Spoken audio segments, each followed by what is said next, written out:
Assalamualaikum warahmatullahi wabarakatuh. Izin memperkenalkan diri, nama saya Fitriah Handayani, NPM 18010111054 kelas E. Di sini saya akan mempraktekkan mengenai tugas mata kuliah kepramukaan dengan dosen pengampu Ibu Revina Rizkiani MPD. Tugas individu kepramukaan di sini yaitu tugas pada pertemuan 13.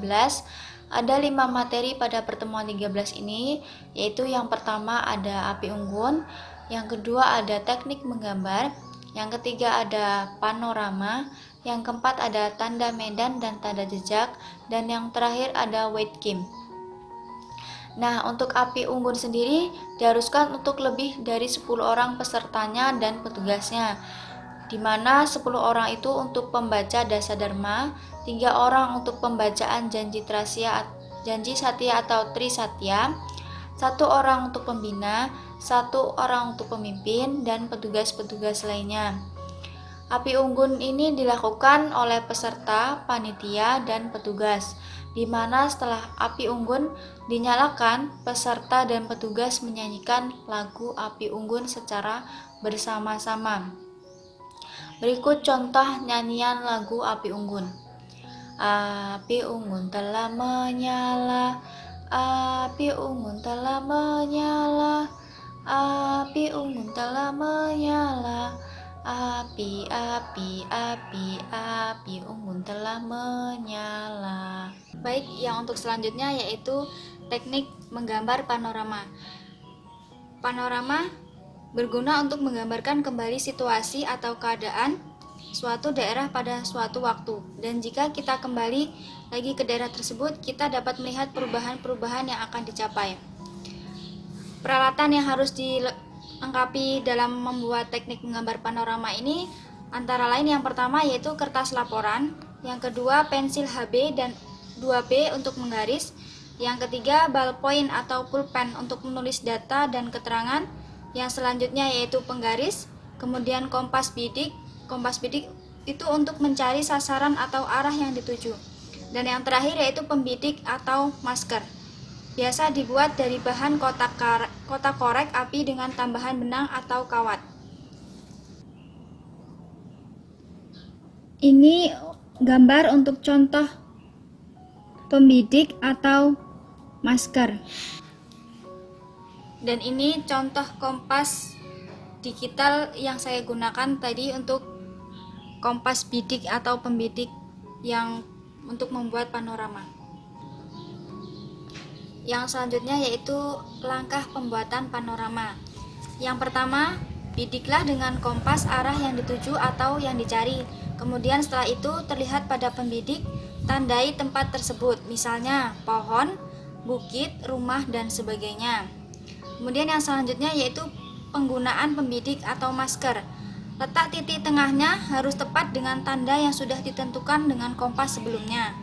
Kemudian pindahkan pemandangan yang kamu lihat pada kotak pembidik ke kertas laporan berupa sketsa. Yang selanjutnya, jangan menggambar tanda-tanda, benda atau bentuk yang bersifat sementara atau yang bergerak, misalnya sekumpulan ternak, mobil, dan sebagainya. Yang selanjutnya yaitu mulailah menggaris panorama, mulailah dari yang terdekat dahulu, baru yang jauh. Arsiran pada kotak harus menggunakan pensil.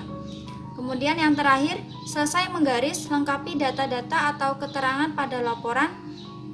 Dimulai data gambar, alat-alat yang kita gunakan, sampai keterangan-keterangan selama pembuatan gambar. Baik, untuk yang selanjutnya yaitu ketentuan khusus dalam membuat gambar panorama. Untuk gambar yang pertama yaitu arsiran miring berlaku untuk pohon, semak, desa. Untuk gambar yang kedua yaitu arsiran mendatar untuk berbautan, sawah, dan ladang. Untuk gambar yang ketiga yaitu untuk pegunungan, gunung, dan bukit. Arsiran mengikuti bentuknya. Untuk gambar yang terakhir yaitu semakin jauh semakin renggang arsiran kita. Untuk selanjutnya yaitu contoh laporan panorama. Dari gambar tersebut terdapat beberapa keterangan, yaitu yang pertama ada tempat, waktu, cuaca, suhu, angin, titik sasaran, tanggal, kemudian alat-alatnya yaitu kertas laporan, pensil HB dan 2B, penggaris, ballpoint atau pulpen, kompas bidik, dan masker. Untuk selanjutnya yaitu materi tentang tanda medan. Untuk selanjutnya yaitu tanda-tanda medan. Tanda medan yang pertama yaitu kampung. Kampung ditandai dengan seperti balok. Kemudian rawa-rawa ditandai 3 baris seperti ini. Kemudian nenas, gambarnya seperti ini. Kemudian kina. Kina digambarkan seperti ini. Kemudian hutan. Hutan dengan kina hampir sama. Gambarnya seperti ini. Kemudian hutan jati. Hutan jati juga hampir sama seperti kina dan hutan. Gambarnya seperti ini. Kemudian gegalan. Gegalan gambarnya seperti checklist. Seperti ini gambarnya. Kemudian sawah. Sawah gambarnya seperti ini. Kemudian kebun kelapa. Gambarnya seperti pohon kelapa. Seperti ini. Kemudian kebun teh. Gambarnya seperti ini. Kemudian kopi. Kopi dengan kebun teh hampir sama, gambarnya seperti ini. Kemudian gambar semak. Semaknya seperti ini gambarnya.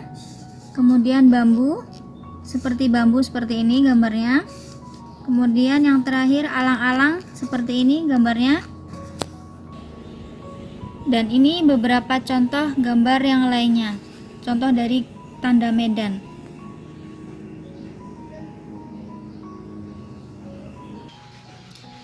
Untuk selanjutnya yaitu materi mengenai tanda jejak. Tanda jejak digunakan sebagai salah satu materi dalam sebuah permainan besar, yaitu materi yang selanjutnya yaitu mengenai tanda jejak. Berikut ini contoh tanda-tanda jejak. Yang gambar ini seperti ranting, yaitu jalan ke kanan.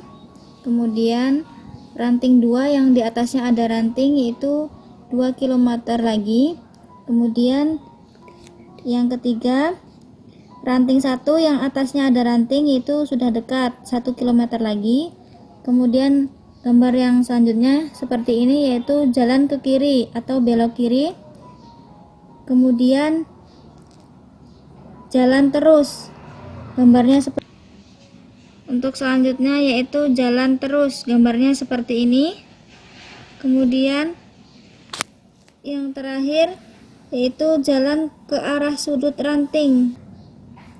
Tanda jejak yang selanjutnya yaitu seperti panah, yaitu ikuti jalan ini. Ini tandanya ikuti jalan ini. Kemudian tanda jejak yang selanjutnya seperti ini. 5 langkah ada surat. Kemudian tanda jejak yang selanjutnya itu gambarnya seperti ini, artinya kembali ke tempat semula.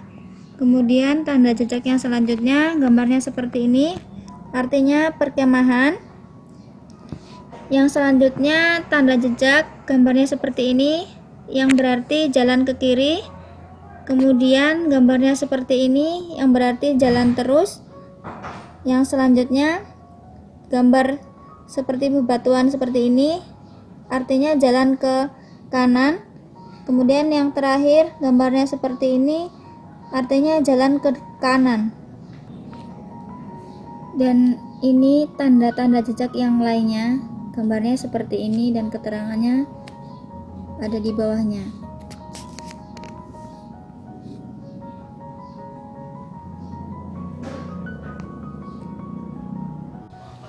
Untuk yang selanjutnya yaitu materi weight game. Saya akan mempraktekkan jenis permainan weight game-nya yaitu tes konsentrasi 3M. 3M di sini, M yang pertama itu yaitu untuk menengok, dan M yang kedua itu untuk memandang, M yang ketiga itu untuk menonton. Untuk 3M tersebut yaitu M-nya itu menengok. Menengok di sini menengok ke kiri. M yang kedua memandang, memandangnya itu menengok ke kanan. Dan yang terakhir M-nya menonton, yaitu ke atas. Menengok. Salah. Ya, salah. Ulangi ya. Ya. Memandang kanan. Oh, salah. Yang kompak ya. Ya. Bu. Menengok. Ya, yang kompak. Menengok. Salah. Menengok. Ya, memandang. Memandang mana? Ke atas, Bu. Ke atas itu menonton. Oh iya, Bu, salah, Bu. Baik, itulah pemaparan materi yang dapat saya sampaikan mengenai materi kepermukaan tugas pertemuan 13, yaitu tadi ada api unggun, teknik menggambar, panorama, tanda jejak dan tanda medan, dan yang terakhir weight game. Kurang lebihnya saya mohon maaf. Saya akhiri, wabillahi taufiq wal hidayah. Wassalamualaikum warahmatullahi wabarakatuh.